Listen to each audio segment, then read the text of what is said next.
মটর ডালের বড়া খেতে তোমরা কারা কারা ভালোবাসো? আমার তো ভীষণই ভালো লাগে মটর ডালের বড়া খেতে, যার কারণে দেখো আজকে একটু বানাবো মটর ডালের বড়া।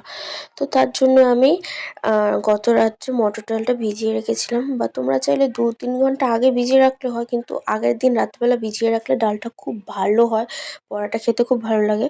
তো তারপরে দেখো আমি শিলনোড়ায় মটর ডালটা বেটে নিলাম, আর কাঁচা লঙ্কা আর একটু লবণ দিয়েও বেটে নিলাম।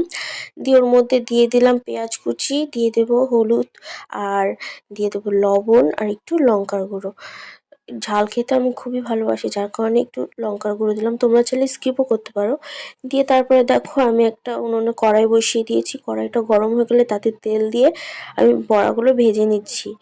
আর বড়াগুলো দেখো একবারে লাল লাল করে ভেজেছি। আর বড়াটা ভাজার সময় আমি গ্যাসের উনুনের জালটা মিডিয়ামে রেখেছিলাম। আর হ্যাঁ, তোমাদের এখানে এটাকে ডালের বড়া না পকোড়া বলা হয়? অবশ্যই কমেন্টে জানিও।